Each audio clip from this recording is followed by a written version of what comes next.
اب آپ اس مبارک سلسلے کا 11واں حلقہ سماعت فرمائیں۔ تو اس قسم کے جبریل سے، اور پھر وہ جبریل کے جس کو اللہ نے قرآن میں فرمایا کہ علمہ شدید القویٰ ذو مرۃ فاستویٰ وہو بالافق الاعلیٰ، اللہ فرماتے ہیں کہ وہ قوت والا، طاقت والا جبریل شدید القویٰ، اس سے کہاں بھاگ جاتا جناب براق؟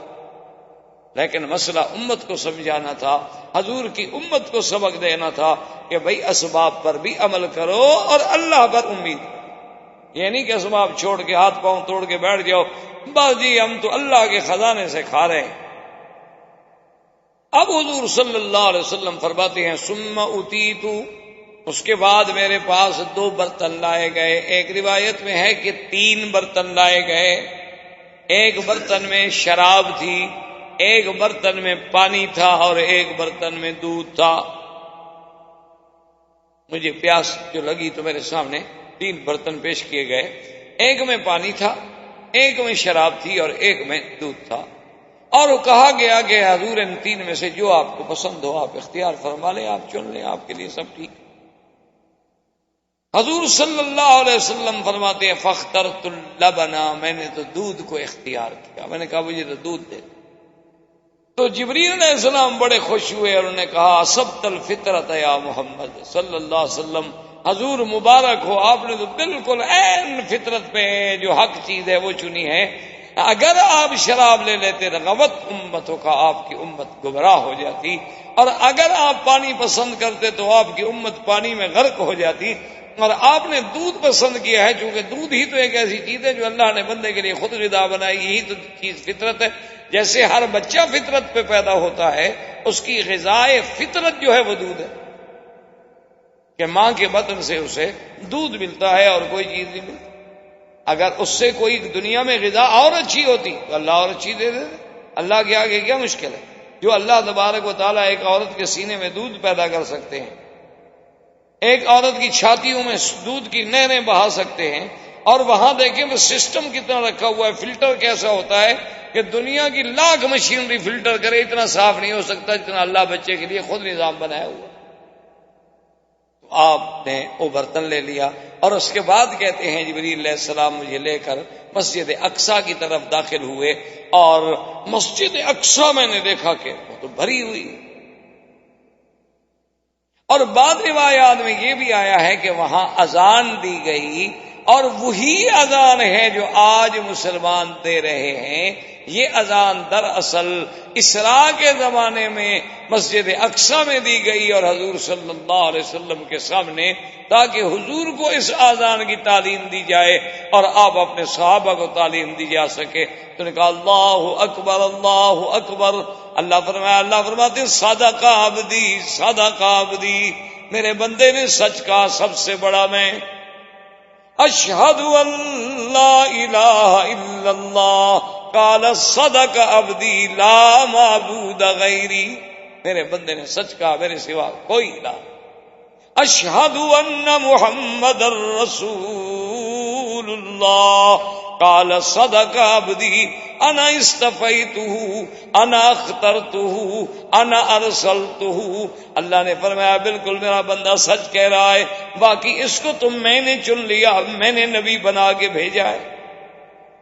اب اس نے کہا حی علی الصلاۃ حی علی الصلاۃ، آپ نے فرمایا صدق عبدی، اللہ فرماتے ہیں میرے بندے نے سچ کہا، حرز عبادی، میرے بندوں کو جگا رہا ہے، بلا رہا ہے کہ جلدی اللہ کی عبادت کی طرف پہنچو۔ تو بعض علماء نے لکھا ہے کہ یہ اذان اس وقت بھی ہوئی، اور پھر مدینہ منورہ میں ایک صحابی نے خواب میں بھی دیکھا، اور اس کو بھی حضور صلی اللہ علیہ وسلم چونکہ پہلے سن چکے تھے، اور پھر صحابی کا خواب تھا، فَأَثْبَتَهُ رسول اللہ، حضور نے پھر اسی کو ثابت کر دیا کہ اب یہی اذان رہے گی قیامت تک۔ تو اذان ہوئی، اور اس کے بعد حضور فرماتے ہیں میں نے دیکھا کہ مسجد بھری ہوئی ہے، فسألت جبریل من هؤلاء، یہ کون لوگ ہیں؟ انہوں نے کہا حضور آپ کو نہیں پتا کہ آپ کے استقبال کے لیے اللہ نے آدم سے لے کر عیسیٰ علیہ السلام تک تمام پیغمبر کھڑے۔ تو حضور صلی اللہ علیہ وسلم فرماتے ہیں کہ اب ہم سوچ میں ہیں کہ اذان ہو گئی، نماز ہو گئی. آج دیکھیں، اور ہر پیغمبر سوچ میں ہے کہ آج مقام امامت کسے نصیب ہوتا ہے. جب نماز کا جب وقت قریب آیا تو حضرت جبریل نے فرمایا صرت مشرقا و مغربا، میں نے مشرق مغرب شمال جنوب آسمان و زمین پھر کے سارا دیکھ لیا ہے. ما رأیت مثل محمد، میں نے مدنی کے شان کے مطابق کسی کی شان نہیں پائی. فتقدم یا محمد، حضور آپ آگے بڑھیں کیونکہ آپ سب سے اشرف، سب سے افضل، سب سے اعلیٰ ہیں. آج امام الانبیاء کا شرف آپ کو ملے گا. حضور صلی اللہ علیہ وسلم نے فرمایا میں نے وہاں نماز پڑھائی، اور اس کے بعد حضور صلی اللہ علیہ وسلم فرماتے ہیں کہ سب انبیاء بھی چلے گئے. ثم اخذنی جبریل فاتا عند الصخرۃ، پھر مجھے جبریل لے کے اس صخرہ کے پاس آئے جس پہ اللہ نے اس سیڑھی کو رکھا جہاں سے میرا معراج شروع ہوا. اللہ تعالی عالم وعلمہ اتم. برادران اسلام، محترم بھائیوں، دوستو، عزیز نوجوانوں، ہم نے اپنے ان دروس کے سلسلے میں جو سیرت النبی صلی اللہ علیہ وسلم سے متعلق ہیں بات پہنچی تھی حضور صلی اللہ علیہ وسلم کے اسراء اور معراج تک، اور یہ بات الحمدللہ ہم نے پڑھ لی، سمجھ لی کہ حضور صلی اللہ علیہ وسلم کا معراج مبارک جو ہے اور اسراء جو ہے وہ آپ کے روح مع جسد کے ساتھ اور بحالت بیداری، یعنی یہ خواب کا واقعہ نہیں، نہ یہ کوئی روحانی معراج ہے، بلکہ یہ حقیقتاً جسمانی معراج ہے. اور آپ کا سفر مبارک جو ہے وہ روح مع الجسد ہے، مکہ سے بیت المقدس تک اور بیت المقدس سے آسمانوں تک. اسی پر جمہور صحابہ ہیں، اسی پر جمہور تابعین ہیں، محدثین ہیں، ائمہ فقہا ہیں، علماء ہیں، اولیاء اللہ ہیں. جمہور کی رائے جو ہے وہ یہی ہے. باقی حضور صلی اللہ علیہ وسلم کو معراج متعدد مرتبہ ہوئے ہیں، کبھی خواب میں، کبھی روحانی طور پہ، اس سے کسی کو انکار نہیں. لیکن یہ واقعہ ہے معراج جس کا ذکر اسراء و قرآن میں ہے، یہ واقعتاً معراج جسمانی. اور دوسری بات یہ ہے کہ یہ بھی بہت اختلافات ہیں. بعض علماء فرماتے ہیں کہ ربیع الاول کے مہینے میں ہوا، اور بعض علماء نے لکھا ہے کہ رمضان المبارک میں ہوا، اور بعض علماء نے لکھا ہے کہ یہ رجب کے مہینے میں ہوا. لیکن راجح قول، مشہور قول یہی ہے کہ رجب کا مہینہ تھا، اور حضور صلی اللہ علیہ وسلم آپ کی ہجرت مبارک سے 1.5 سال قبل جو ہے یہ واقعہ عظیم، جس میں حضور صلی اللہ علیہ وسلم کی عظمت شان، آپ کی رفعت، آپ کی بلندی، اور آپ کی قلب مبارک کے لیے تسلی کہ میرے مدنی صلی اللہ علیہ وسلم آپ کفار و مشرکین کے معارضے سے نہ گھبرائیں، نہ دلگیر ہوں. یہ آسمان میرے ہیں، یہ زمینیں میری ہیں، یہ کائنات میری ہے. میں نے جب آپ کے لیے آسمانوں کو مسخر کر دیا ہے تو ان لوگوں کا کیا ہے؟ ہم جب چاہیں گے، یہ تو ہماری حکمت ہے کہ جب کوئی دائی دعوت پہ آتا ہے تو اس کی معارضت بھی ہوتی ہے، موافقت بھی ہوتی ہے اور مخالفت بھی ہوتی ہے، کیونکہ یہ ناممکن ہے دنیا میں کوئی بات، کوئی دعویٰ، اور وہ بھی سچا پیش کیا جائے اور اس کی مخالفت نہ ہو. تو بہرحال حضور کا سفر اور حضور کا معراج جسمانی، اور راجح قول مبارک بھی یہی ہے کہ یہ رجب میں اور ہجرت سے قبل. اب ہم نے تقریباً درس سابق میں اس بات تک پہنچے تھے کہ حضور صلی اللہ علیہ وسلم براق پر سوار ہو کر بیت المقدس میں پہنچے. راستے میں حضور نے بڑے اللہ کی قدرتوں کے مناظر دیکھے جس کا ذکر آپ سن چکے. مسجد اقصی میں پہنچنے کے بعد سیدنا جبریل علیہ السلام نے وہ ربا آپ کا جو براق تھی اس کو مسجد کے باہر ایک پتھر کے ساتھ باندھ دیا اور پھر حضور کو لے کر اندر تشریف لے۔ اور یہ بات بھی کتابوں میں موجود ہے کہ جتنے اللہ کے انبیاء ہیں حقیقتاً اس کا عدد اللہ کے سوا کوئی نہیں جانتا۔ عام مشہور بات ہے کہ 1,24,000 ہیں، لیکن اللہ اعلم کہ حضرت آدم علیہ السلام سے لے کر حضرت عیسیٰ علیہ السلام تک تمام انبیاء جو ہیں وہ اس مسجد اقصی میں موجود۔ اب اسی پر علماء کرام نے بڑے اختلاف اور بڑے دلائل جمع کیے ہیں کہ سارے انبیاء، اب آدم علیہ السلام کو تو فوت ہوئے، ہزاروں سال گزر گئے، نوح علیہ السلام کی وفات کو ہزاروں سال گزر گئے، سیدنا ابراہیم علیہ السلام کی وفات کو ہزاروں سال گزر گئے، تو سارے پیغمبر جو تھے وہ کیسے وہاں تشریف لائے اور قبر کی زندگی کے بعد انہیں دوبارہ کیسے بھیجا گیا؟ اس پر علماء کی بڑی ابحاث ہیں، بڑے اقوال ہیں اور بڑی دقیق بحثیں ہیں جن سے آپ تعرض نہ کریں تو زیادہ بہتر ہے، کیونکہ وہ خالص علمی مباحث اور وہ اس وقت تک سمجھ نہیں آ سکتے جب تک آدمی کا ان علوم پر دسترس نہ ہو۔ آپ اتنی بات سمجھ لیں کہ اللہ کی قدرت کے آگے یہ بات بعید نہیں کہ اللہ تبارک و تعالیٰ اگر قیامت میں سب کو زندہ کرنے پہ قادر ہیں تو اس سے پہلے بھی قادر۔ ہارون علیہ السلام جب فوت ہو گئے اور بنو اسرائیل اس وقت وادی تیہ میں تھے، وادی تیہ جو ہے یہ مصر اور شام کے درمیان، بیت المقدس کے درمیان میں ایک بہت بڑا صحرا اور ایک بہت بڑا میدان ہے جس کا نام، اور یہ وادی تیہ جو ہے تقریباً 90 میل لمبی اور 27 میل چوڑی ہے۔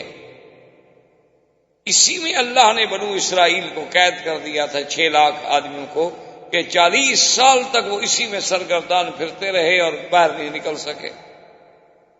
تو اسی وادی تیہ میں حضرت سیدنا ہارون علیہ السلام کی وفات ہو گئی۔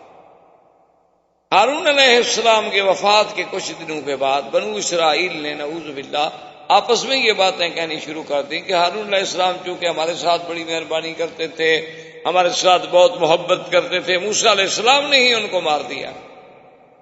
یعنی بنو اسرائیل ایک ایسی قوم ایک عذاب میں مبتلا ہے، اللہ کے نبی کا فرمان نہیں مانا تو اللہ نے ان کو بطور عذاب میدان تیہ میں رکھا کہ انہا محرمۃ علیہم 40 سنۃ یتیہون فی الارض، کہ 40 سال تک میرے نبی اسی زمین میں پھرتے رہیں، اس سے نہیں نکل سکتے۔ اب دیکھیں خدا کی قدرت اور خدا کی سزا کہ ایسی جیل بنا دی جس کی کوئی دیوار نہیں، کوئی باڑ نہیں، کوئی تار لگانے کی ضرورت نہیں، کوئی پہرے کی ضرورت نہیں، کوئی رینجر، کوئی پولیس، کوئی پیرا، کوئی انتظامات، کوئی سپرنٹینڈنٹ جیل، کچھ بس حکم ہے کہ اس سے نہیں نکل سکتے 40 سال، 6 لاکھ آدمی ہیں، 1-2 آدمی بھی نہیں ہیں، ساری رات سفر کرتے اور صبح جب اٹھتے دیکھتے جہاں سے چلے تھے وہی۔ تو اتنے یعنی چیزیں دیکھنے کے باوجود حضرت موسیٰ علیہ السلام بھی الزام لگا دیا کہ ہارون علیہ السلام کو آپ نے قتل کر دیا۔ ہارون علیہ السلام بہت پریشان ہوئے، انہوں نے کہا عجیب بات ہے، میرا بھائی ہے، اللہ کا نبی ہے، میں اللہ کا کلیم ہوں، اللہ کا رسول ہوں، میں اپنے بھائی کو قتل کیوں کروں گا بھائی؟ نے کہا نہیں، بس وہ ہمارے ساتھ چونکہ بہت مہربانی فرماتے تھے نا، اس غصے میں آپ نے قتل کر دیا ہے۔ تو حتیٰ کہ اللہ تبارک و تعالی نے موسیٰ علیہ السلام کو بھی یہ معجزہ عطا فرمایا کہ آپ آئے اور ہارون علیہ السلام کی قبر مبارک پہ کھڑے ہوئے اور حکم دیا کہ اللہ کے اذن سے آپ زندہ ہو جائیں گے۔ ہارون علیہ السلام زندہ ہو گئے۔ انہوں نے کہا مجھے تو موسیٰ علیہ السلام نے نہیں مارا، میں تو اپنی طبیعی موت فوت ہوا۔ اب جناب شرمندہ ہوئے، اب کیا جواب دیں؟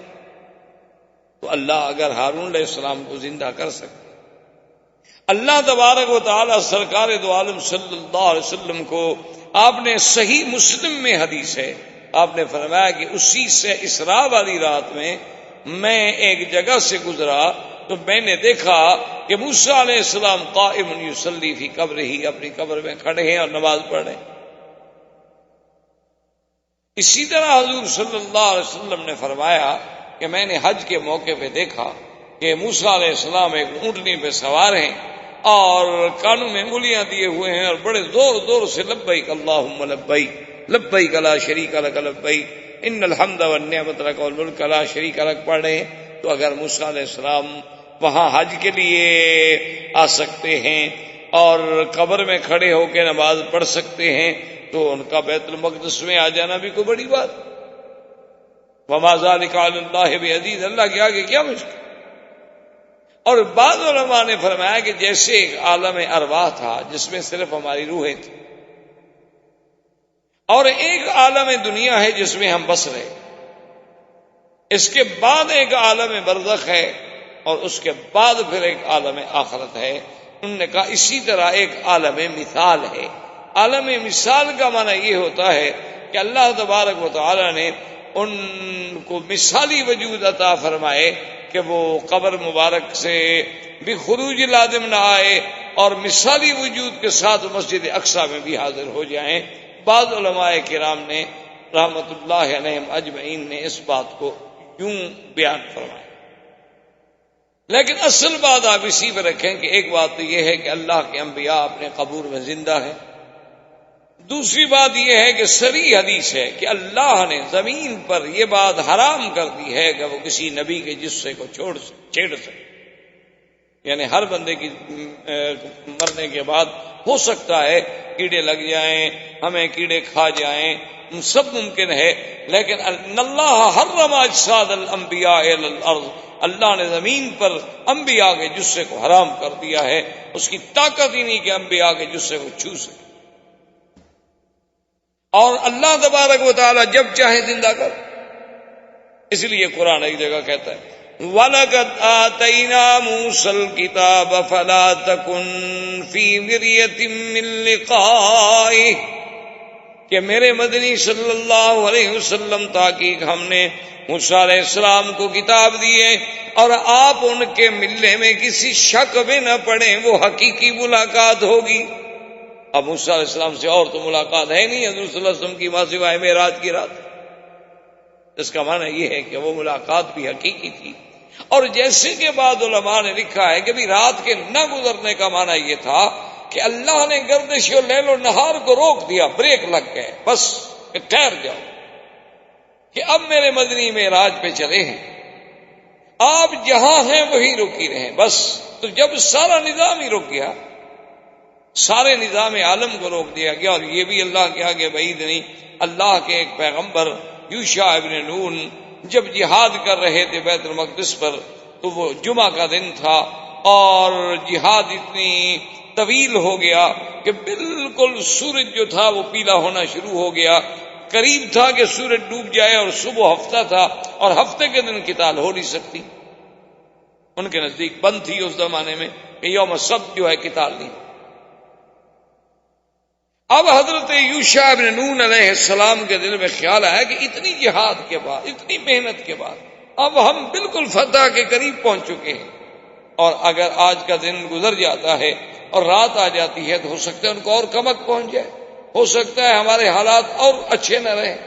تو حدیث میں موجود ہے کہ آپ نے سورج کی طرف دیکھا اور فرمایا کہ انک مامورۃ وانا مامور، دیکھو تم بھی اللہ کی مخلوق ہو اور تم بھی اللہ کے حکم سے چلتے ہو، اور میں بھی اللہ کا بندہ ہوں اور اللہ کے حکم پر جہاد کر رہا ہوں۔ اللہم احبسھا، میرا اللہ اس کو روک دو، یہ رک جائے تاکہ وقت لمبا ہو جائے اور ہم جہاد میں کامیاب ہو جائیں۔ سورج رک گیا، آپ نے جہاد کیا، فتح ہو گئی، پھر بھی سورج کھڑا ہے اور آرام سے آپ نے عصر کی نماز ادا فرمائی۔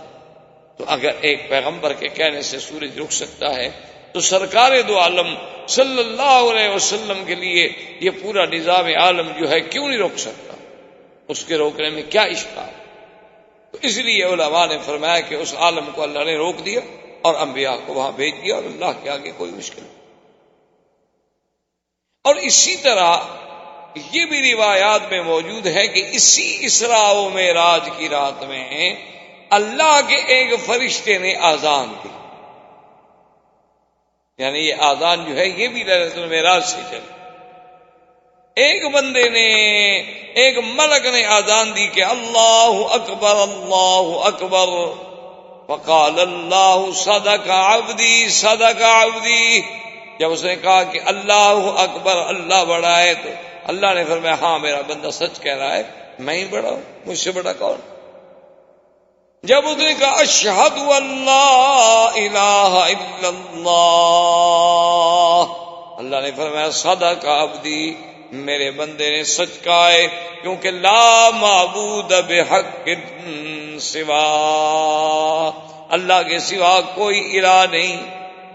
اس نے کہا اشہد ان محمد رسول اللہ، قال صدق عبدی انا ارسلتہ وانا استفیتہ وانا ائتمنتہ۔ اللہ نے فرمایا کہ میرے بندے تو نے سچ کہا، محمد مصطفیٰ کو میں نے رسالت دی ہے، میں نے آپ کو نبوت کے لیے چن لیا ہے، میں نے آپ کو اپنے وحی کا امین بنایا ہے، تم ٹھیک کہہ رہے ہو۔ تو یہ آذان جو ہے علماء نے لکھا کہ اصل میں ایک فرشتے نے کہی اور پھر یہ آذان دی گئی محمد الرسول اللہ صلی اللہ علیہ وسلم۔ اور ایک حدیث میں آتا ہے کہ ایک صحابی نے خواب دیکھا تھا، وہ بھی بعید نہیں، کبھی معراج کی رات بھی یہ چیز دکھائی گئی ہو اور ایک صحابی کو خواب میں بھی دکھلا دیا گیا ہوتی ہے، کوئی ایسی بات نہیں ہے کہ دو آدمی خواب نہیں دیکھ سکتے، یا ایک واقعہ یہاں پیش آیا ہے، ایک واقعہ کسی اور جگہ پیش آیا۔ تو اب جناب علماء فرماتے ہیں کہ آذان جب ہوئی تو حضرت آدم علیہ السلام سے لے کر سیدنا عیسیٰ علیہ السلام تک ہر پیغمبر اپنے دل میں متفکر بھی ہے، خیال بھی ہے اور تمنا بھی ہے کہ بھئی آج امامت کسے ملے گی۔ آدم علیہ السلام کے دماغ میں یہ خیال ہے کہ انا ابو البشر، کہ میں ہی تمام انسانیت کا باپ ہوں، مجھ سے زیادہ کون آج بلا مستحق ہو سکتا۔ نوح علیہ السلام کا خیال ہے کہ انا اول رسول ارسل الی اہل الارض، ساری دنیا کے لیے سب سے پہلے میں پیغمبر ہوں جس کو بھیجا گیا، تو میرا زیادہ حق۔ ہر پیغمبر اسی سوچ میں ہے، موسیٰ علیہ السلام کی اپنی سوچ ہے، عیسیٰ علیہ السلام کی اپنی سوچ ہے، لیکن جبریل نے کھڑے ہو کے اعلان کیا، انہوں نے کہا کہ اے معاشر الانبیاء، تم جو کچھ کہہ رہے ہو سچ کہہ رہے ہو، لیکن خدا کی قسم ہے ما رأیت مثل محمد صلی اللہ علیہ وسلم، میں نے محمد مدنی جیسا شان کسی کا نہیں دیکھا، فلیتقدم یا محمد، محمد مصطفیٰ آپ آگے آ جائیں، آج آپ امام ہوں گے اور انبیاء مقتدی ہوں گے، تاکہ وہ امام المرسلین، امام النبیین کا لقب جو ہے وہ سچا ہو جائے۔ یعنی آپ اندازہ کریں امامت انبیاء کوئی معمولی سی بات، امام الانبیاء والمرسلین، اور امام اس کو بنایا جاتا ہے جو سب سے زیادہ علم رکھنے والا ہو۔ معلوم ہوا کہ اللہ نے سارے انبیاء سے زیادہ علم جو ہے وہ محمد مصطفیٰ صلی اللہ علیہ وسلم کو دیا تھا، اسی لیے حضور فرماتے ہیں اعطیت علم الاولین والآخرین، اللہ نے جو مجھ سے پہلے گزرے ان کا بھی مجھے علم دیا، جو میرے بعد آئیں گے لوگ ان کا بھی مجھے اللہ نے علم دیا ہے، علم الاولین والآخرین۔ اسی لیے حضور صلی اللہ علیہ وسلم ایک دن اپنی مسجد مبارک میں تھے، خطبہ فرما رہے تھے، اور جلال میں آ کے حضور نے فرمایا کہ اللہ نے آج میرے لیے سب کچھ روشن کر دیا ہے، جو کچھ مجھ سے پوچھنا چاہتے ہو پوچھو سوال۔ اب دیکھو بڑا ذاتی قسم کا سوال ہے، ایک صحابی کھڑے ہو گئے، انہوں نے کہا جی میرا باپ کون؟ وجہ یہ تھی کہ لوگ ان پر تان کرتے، اس لیے انہوں نے کھڑے ہو کے سوال کیا تاکہ میری صفائی ہو جائے۔ حضور نے فرمایا ابو کا اکاشا، تمہارا باپ اکاشا ہے۔ وہ بڑا خوش ہو گیا، تو اکاشا کہ تو بیٹا تھا، بہت خوش ہوا۔ ایک اور آدمی کھڑا ہوا، حضور میرا بھی ایک سوال ہے۔ آپ نے فرمایا بس سبق کا اکاشا، وہ وقت ختم ہو گیا، میں نے تو کہا تھا تم لوگوں نے اس وقت تو پوچھا نہیں۔ مانا یہ ہوا کہ اللہ تبارک و تعالیٰ نے علم میں بھی آپ کو سب سے زیادہ افضل بنایا، اسی لیے تو امامت انبیاء کا شرف نصیب۔ اب حضور صلی اللہ علیہ وسلم فرماتے ہیں کہ ثم عرج بی الی السماء، پھر مجھے آسمانوں کی طرف چڑھایا گیا۔ وفزعت المعراج علی الصخرۃ، فرمایا ایک سیڑھی تھی جو بیت المقدس میں صخرہ ہے اس پہ رکھی گئی، اور جس کا تعلق آسمانوں سے تھا۔ معراج اسی لیے معراج کہتے ہیں اسی چیز کو ہے، سیڑھی عروج سے۔ اسی لیے آپ نے دیکھا نا کہ جب کوئی لنگڑا آدمی چلتا ہے تو یوں کر کے چلتا ہے بیچارہ، اس کو بھی کہتے ہیں اعرج۔ اسی طرح سیڑھی کو بھی کیوں کہا جاتا ہے کہ آدمی ایک پاؤں اونچے رکھے گا، ایک نیچے رکھے گا، ایک یوں رکھے گا، اسی لیے اس کا نام بھی معراج ہوا۔ اور پہلے دور میں تو یہ مسائل بڑے مشکل لگتے تھے کہ بھئی معراج اور اتنا بڑا آسمانوں کا سفر ہے اور اس کے بعد ایک سیڑھی پر طے کیا جا رہا ہے۔ لیکن آج آپ دیکھیں کہ اگر انسانوں کی بنائی ہوئی چیزیں جو ہیں، آپ جا کے شکاگو میں دیکھیں، تقریباً میرے خیال میں 124 منزلہ عمارت ہے، اور اس میں آپ کھڑے ہوں تو آپ کو وہ یعنی کچھ زیادہ سے زیادہ 1.5 منٹ میں یا 2 منٹ میں اوپر پہنچا دیتی ہے لفٹیں۔ تو اگر انسان کی بنائی ہوئی چیزیں ایسی ہو سکتی ہیں کہ اتنی عظیم عمارت کے آدمی اس کی چھت پہ کھڑا ہو جائے تو گاڑیاں نیچے ایسے نظر آتی ہیں جیسے کچھ چیٹے سے کیڑے مکوڑے چل رہے ہیں۔ اچھا خدا کی شان دیکھو، مجبور ہے بیچارے، کافر بھی مجبور ہے نا۔ وہ بلڈنگ جو ہے جو سب سے بڑی، بے اعتبار بلڈنگوں کے سب سے بڑی ہے، اب شاید ملیشیا میں یا کہیں اور بن رہی ہے جو اس سے بھی شاید سبقت کر جائے، نمبر لے جائے، لیکن وہ بنانے والا کون ہے؟ مسلمان، آرکیٹیکٹ جو ہے مسلمان، اس کا نام اوپر لکھا ہوا ہے فضل الرحمان، یعنی خدا کی شان دے، یہ ہمارے لیے اعزاز ہے۔ یہ تو افسوس ہے نا کہ ہم لوگوں نے سب کچھ اپنا بھلا دیا، ورنہ میں بحیثیت ایک طالب العلم کے اللہ کے گھر میں، مسجد اللہ کا گھر ہے، پوری ذمہ داری سے آپ کو یہ کہہ رہا ہوں کہ آج یورپ کی جتنی جدید ترقی ہے یہ سب مسلمانوں کی مرہون منت ہے، سب مسلمانوں کا فلسفہ ہے، سب مسلمانوں کی تھیوریز ہیں، سب مسلمانوں کی محنتیں ہیں۔ لیکن افسوس یہ ہے کہ ہم نے قرآن کو استعمال کیا تعویذ لکھنے کے لیے، جھول جھول کے پلانے کے لیے، کوئی بیمار ہو جائے تو اوپر پھرانے کے لیے، کسی کی شادی ہو جائے تو بیگم اور دولہا دلہا کو قرآن کے نیچے سے گزارو، جس نے ساری زندگی قرآن کو ہاتھ ہی لگایا تاکہ آج پہلی رات سے اللہ کا قرآن ان پہ لعنت کرنی شروع کرے۔ قرآن کی امان کس بات کی امان؟ تم تازہ قرآن کی مخالفت کر کے قرآن کے نیچے سے گزر رہے، تمہارا میک اپ، تمہارا سنگار، تمہارا لباس، تمہارا تمدن، تمہاری دعوت، تمہاری پارٹی، تمہارے یہ پھول، تمہارے یہ سہرے، تمہارا یہ عیسائیوں والے لباس، تمہاری یہ افراح کے اندر پارٹیاں، دعوتیں، غیروں کے سامنے فلموں کا بننا، یہ اسی لیے قرآن کے نیچے گزار رہے ہو کہ بڑی حرمت والی بیوی ہے، اللہ کے قرآن کے نیچے سے گزر رہی ہے بیچاری۔ کیا تماشا! کیوں اللہ کے قرآن کو مذاق بنا دیا گیا؟ اسی لیے اللہ کا قرآن آیا تھا، بی بی فاطمہ الزہرا کو تو کسی نے قرآن کے نیچے نہیں گزارا، ہماری بیٹیاں ان سے بھی بڑا مرتبہ لے گئیں۔ حضور صلی اللہ علیہ وسلم کی بیٹی ہوئی رقیہ ہے، ام کلثوم ہے، بی بی زینب ہے، ان کو تو کسی نے قرآن کے نیچے نہیں گزارا، ان کی بیٹیوں سے بھی ہمارا مرتبہ زیادہ ہو گیا ہے۔ حضور کی اپنی شادیاں ہوئی ہیں جو صاحب قرآن ہے، صاحب شریعت ہے، جس میں اللہ کا وحی اتری۔ یاد رکھو قرآن سایہ کرتا ہے، سایہ رحمت ہے، لیکن کب؟ جب قرآن پہ عمل کرو گے، ورنہ یہی قرآن تمہارے اوپر گواہ ہوگا کہ حتیٰ کہ قیامت والے دن اللہ کے آگے قرآن پاک میں موجود ہے کہ قرآن فریاد کرے گا کہ یا اللہ یہ وہ قوم ہے، یہ تیرے بندے ہیں کہ جنہوں نے مجھے چھوڑ دیا تھا، کبھی مجھ پر عمل ہی نہیں۔ ان قوم اتخذوا هذا القرآن مہجورا۔ تو بہرحال میرے کہنے کا مقصد یہ تھا کہ اگر آپ ٹھنڈے دل سے دیکھیں تو حقیقتاً یہ ہے کہ ایک دعویٰ یا ایک علم دیا ہی اللہ کے قرآن نے ہے۔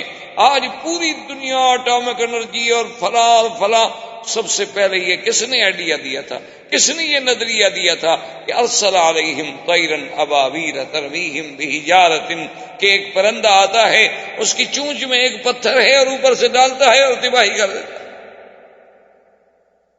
ان قوموں نے ریسرچ کی، ساری دنیا آج تک اسی ارسطو، اسی ابن سینا، اسی کے محتاج، ساری دنیا آج تک، یعنی آپ دیکھ لیں کہ آج بھی اتنے جدید مشینری کے بعد یعنی عام دعوے سے کہہ سکتے ہیں آپ ہندوستان کو مجھ سے زیادہ جانتے ہیں، آج بھی ہندوستان میں جو عمارتیں موجود ہیں جن کے آثار سابقہ موجود ہیں وہ اتنی جدید علوم و مشینری اور اتنی جدید فراوانیوں کے باوجود آج تک کہیں نہیں بن سکے.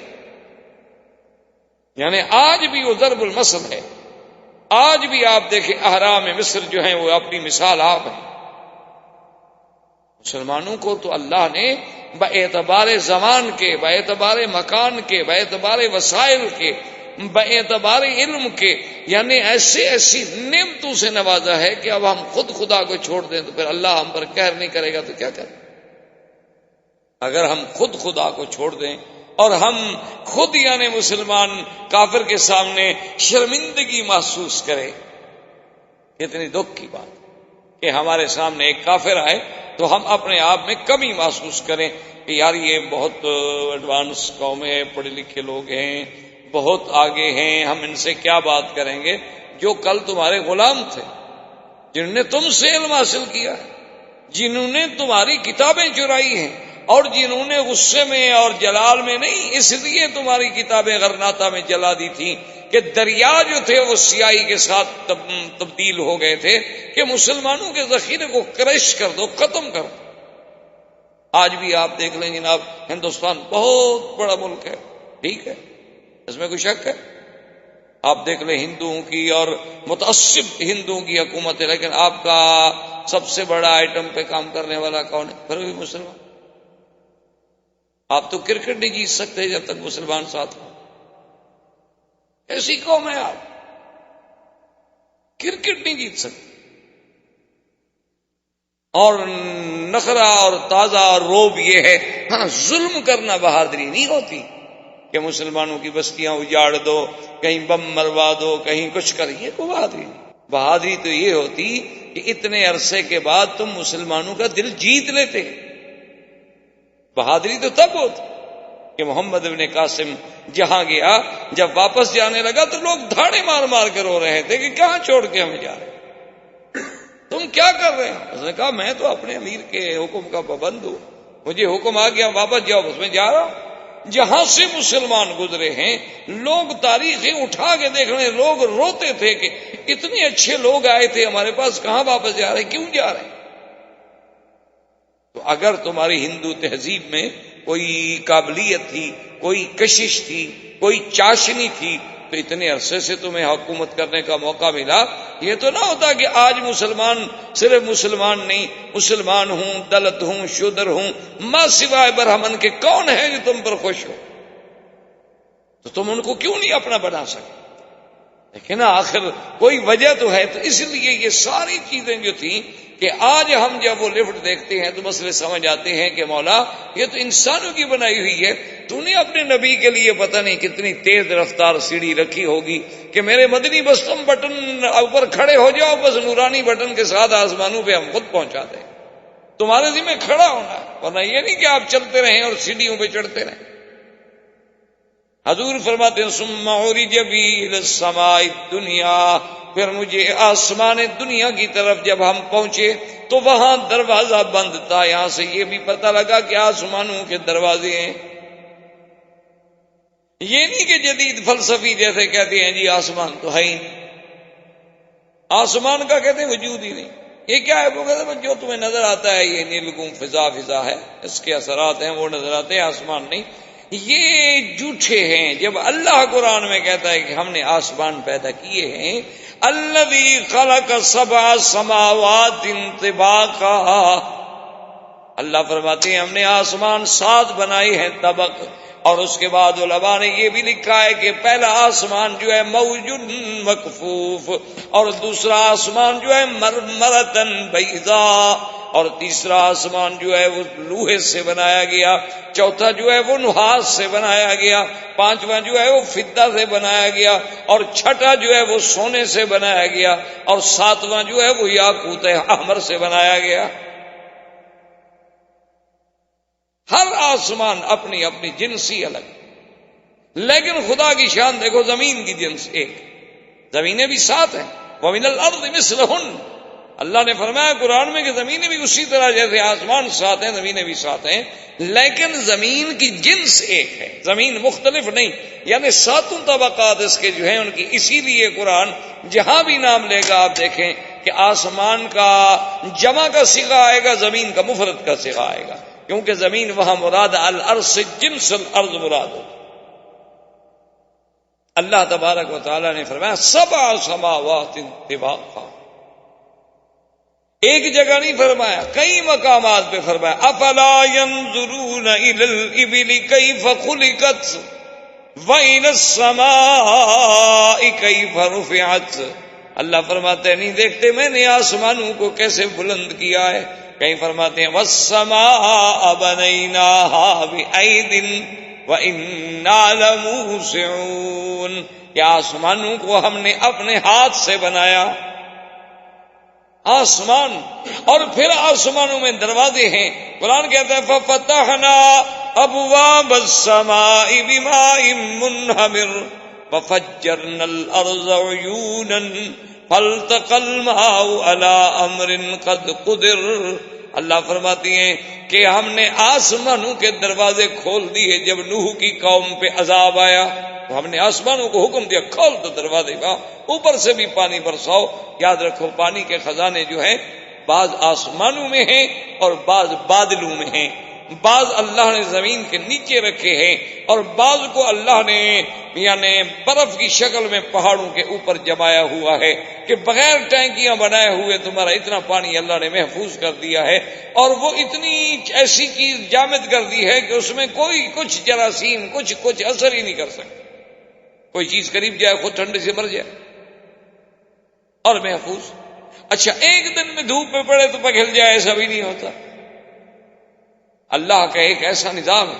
اور پھر وہ بادلوں یعنی پہاڑوں کے عروق ہیں، رگیں ہیں، ان رگوں کے ذریعے کچھ پانی تو بالکل زمین کے نیچے چلا جاتا ہے،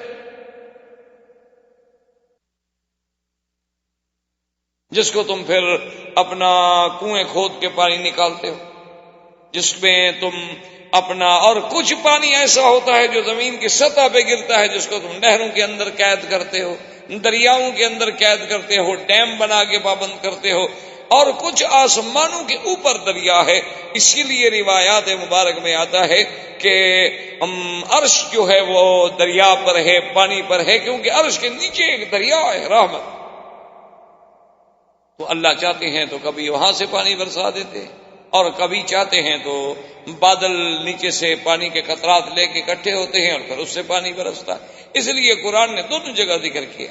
اسی جگہ پر ففتحنا ابواب السماء بماء منہمر، اور کہیں فرماتے ہیں اانتم انزلتموہ من المزن ام نحن المنزلون. کیا ان بادلوں سے تم پانی برساتے ہو؟ کہتے ہیں نا جی وہ زمین کا سکل کشش کا جو درجہ تھا، وہ زمین میں وہ درجہ کس نے پیدا کیا؟ سیدھی بات کرو، کیوں کان کو یوں گھما کے پکڑتے ہو؟ زمین تم نے بنائی ہے، ہوائیں تم نے بنائی ہیں، دریا تم نے بنائی. جب خدا نے بنایا سیدھی بات کرو گے. اللہ باغ بارش دیتے ہیں جب چاہتے ہیں، نہیں چاہتے نہیں دیتے ہیں. تو اللہ تبارک و تعالیٰ کے نبی جب آسمانوں پہ پہنچے تو حضور سرکار دو عالم فرماتے ہیں کہ جبریل علیہ السلام نے وہاں دروازے پر ناک کی تو اندر سے پوچھا گیا کہ من کون ہو؟ کہا جبرائیل، میں جبریل ہوں. من ما کا تمہارے ساتھ کون ہے؟ کہا محمد صلی اللہ علیہ وسلم. انہوں نے کہا میرے ساتھ تو محمد مصطفیٰ ہے. قال هل بعث الیہ، کہ آپ کو دعوت بھیج دی گئی معراج کی؟ نے کہا کہ ہاں. ثم یفتح لا، فرماتے ہیں کہ پھر میرے لیے دروازہ کھولا گیا. اور جب میں آسمان کی سیر کر رہا تھا، اب جناب بڑے بڑے اشکال لوگوں نے کتاب لکھے ہیں جی کہ اللہ نبی آسمانوں پہ کیسے چلے گئے، راستے میں قرۂ زمہریر ہے اور راستے میں کئی قرات ہیں، ان کو عبور کرنا بڑا مشکل ہے، وہ کیسے اس سے جا سکتے ہیں؟ اللہ کے بندے کچھ دیکھو. اصل وجہ یہ تھی کہ جیسے لکھا ہے نا شاہ ولی اللہ محدث دہلوی نے، اللہ ان کی قبر پہ رحمت فرمائے، انہوں نے لکھا ہے کہ اللہ نے جتنے انبیاء کو معجزے دیے ہیں نا، حضرت نوح علیہ السلام سے لے کر سرکار دو عالم حضرت محمد رسول اللہ علیہ السلام تک جتنے معجزے ملے ہیں، اللہ قیامت کے آنے سے پہلے پہلے ان معجزات کی مثالیں دنیا میں پیش کر دیں گے، تاکہ قیامت میں کوئی یہ کہہ نہ سکے کہ اللہ میاں یہ بات تو عقل میں نہیں آتی تھی، ہم کیسے مانتے۔ تو آج اگر تمہارے صواريخ، آج اگر تمہارے بنائے ہوئے اپنے مکوک فضائی جو ہیں وہ چاند پہ جا سکتے ہیں اور وہ یہ سارے کرے کراس کر لیتے ہیں، تو اللہ کا نبی اگر جانا چاہے اور لے جانے والا بھی خود اللہ کا حکم سے جبریل ہو، تو حضور کیوں نہیں جا سکتے؟ کیا مشکل ہو گئی؟ اور پھر اگر جن جو ہیں وہ آسمانوں کے قریب جا سکتے ہیں، نقعد منها مقاعد للسمع فمن يستمع الآن يجد له شهابا رصدا، کہ ہم نے اپنے سننے کے لیے وہاں ٹھکانے بنا رکھے تھے۔ اگر جن وہاں جا سکتے ہیں تو سرکار دو عالم رحمت دو جہاں صلی اللہ علیہ وسلم وہاں کیوں نہیں جا سکتے؟ حضور فرماتے ہیں کہ جب میں آسمان دنیا میں پہنچا، میں نے دیکھا کہ ایک آدمی ہے، بڑا لمبا قد ہے، کہتی ہے میں حیران ہو گیا کہ ایک آدمی اتنا بڑا قد، اور اس کی ایک کیفیت بھی میں نے دیکھی کہ جب وہ جانب یمین دیکھتا ہے تو خوش ہوتا ہے، مسکرا دیتا ہے، اور جب جانب یسار دیکھتا ہے تو رو دیتا ہے۔ متعجب تو میں حیران ہوا، میں نے کہا جبریل من نہا، یہ کون؟ میں نے کہا حضا ابو کا آدم، یہ تو آپ کا ابا آدم ہے، چلے آپ سلام کریں۔ تو حضور صلی اللہ علیہ وسلم فرماتے ہیں میں نے سلام کیا تو آپ نے بھی جواب دیا کہ مرحبا بالنبی الصالح والابن الصالح، کیونکہ یہ حدیثوں میں موجود ہے کہ اللہ نے جب آدم کو پیدا کیا تو ان کا قد مبارک جو ہے وہ 60 ہاتھ لمبا تھا۔ بڑے بعض لوگ عجیب ہوتے ہیں نا۔ اب اسی حدیث مبارک کا ذکر ہو رہا تھا تو ایک آدمی نے سوال لکھا کہ جی آپ نے حدیث مبارک پڑھی ہے کہ آدم علیہ السلام کا قد مبارک جو ہے وہ 60 ہاتھ تھا، تو ہاتھ آدم کے تھے یا ہمارے تھے؟ دیکھیں نا جی قوم کی سوچ ہے نا، ماشاءاللہ بڑی باریک بین قوم ہے ہماری ماشاءاللہ۔ وہ محاورہ نہیں ہے کہ بال کی کھال نکالتے ہیں، یہ وہی قومیں ہیں ماشاءاللہ۔ اللہ ہدایت کے فیصلے فرما دے۔ تو حالانکہ بڑی واضح سی بات تھی، میں نے کہا اللہ کے بندے جب ہم نے آدم دیکھا ہی نہیں تو آدم کے ہاتھوں کا ہمیں کیا پتا بھائی؟ ایک سمپل سی بات ہے کہ اللہ ہمیں جو سمجھا رہے ہیں تو صاف بات ہے کہ ہمارے ہاتھ سے سمجھا رہے ہیں، جو ہاتھ ہم نے دیکھا نہیں اسے سمجھانے کا کیا معنی؟ میں آپ سے کہوں کہ میرے گھر میں جو ریڈیو ہے وہ اس جیسا ہے، کون کس جیسا؟ یہ کوئی بات ہوئی؟ میں کہوں گا کہ اس جیسا، تو آپ کو سمجھنے میں تب آسانی ہوگی۔ تو جب اللہ کہہ رہے ہیں 60 ہاتھ، تو 60 ہاتھ کہنے کا معنی یہ ہے کہ تمہارے ہاتھ، آدم کو ہم نے دیکھا نہیں تو آدم کے ہاتھ کا ہمیں کیا پتا؟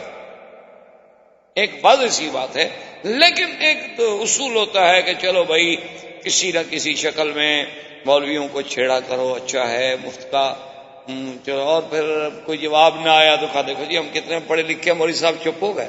میں نے سوال پوچھا تھا نا جی، تو مولوی صاحب جواب نہیں دے سکتے۔ آپ سے جتنے سوال پوچھے جائیں گے آپ دے دیں گے جواب؟ نہیں، اپنے بارے میں کوئی فکر نہیں۔ صرف مشکل مسئلہ جو ہے وہ ہے کہ جو تھوڑا سا اللہ کا نام لیتا ہو، اللہ کے دین پہ چلتا ہو، وہ بیچارہ مشکل میں ہوتا ہے۔ اسی لیے وہ تھا نا کہ رقیبوں نے رپٹ لکھوا دی جا کے تھانے میں کہ اکبر نام لیتا ہے خدا کا اس زمانے میں۔